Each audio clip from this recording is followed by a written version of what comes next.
Her escape was miraculous, but she describes her survival as a tragedy. 37-year-old Nawar Samouni gave birth as Israeli troops shelled around her home and an airstrike hit the side of it. As she brought life into the world, she could hear screams of death.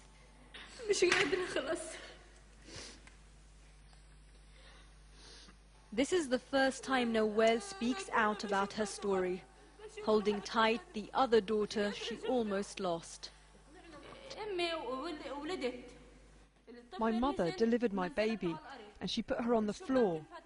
She came 3 weeks early. There was fluid coming out of her nose.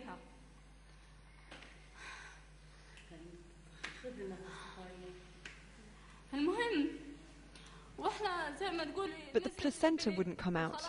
It took another 2 hours. I was so scared. We ran from the house, but we hadn't even got to the end of the road when another missile hit our home. And we realized my daughter, this one here, was still inside.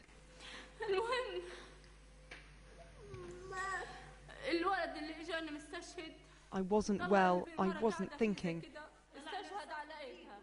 Her father went back and found her standing on the dresser and she was crying, "Daddy, Daddy." He grabbed her and ran, and then another missile hit the house. The accounts of what happened to the extended Samouni family in Zaytun are slowly emerging. Nawar and her family told us about being huddled in a single house with dead and injured family and neighbors. Paramedics were prevented by the Israeli army from entering the area for days.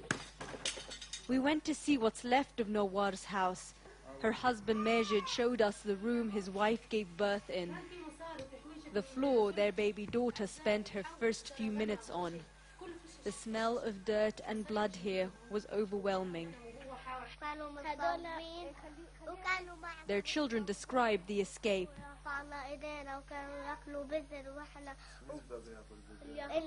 Saying that they were shot at by Israeli soldiers who looked on laughing. We found Nawar's mother sitting near the house where she says her son was killed the same day as the rest of the family escaped. Since the end of the war, she hasn't moved from this spot. She described how she delivered her granddaughter.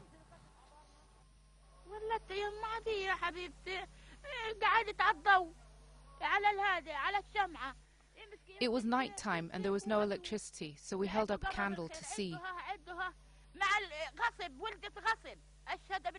The strikes and the shellings was all around us. The window was open and the baby started throwing up. She was very cold, so I put her in a blanket.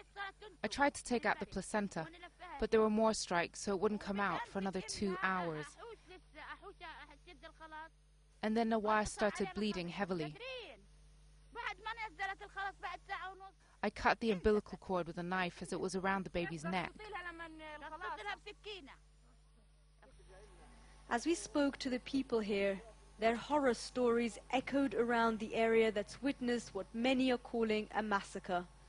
Their accounts of mothers, brothers and sisters killed in front of their eyes beginning to emerge. And now, those from the Samouni household that survived Israel's actions are homeless, their livelihoods gone.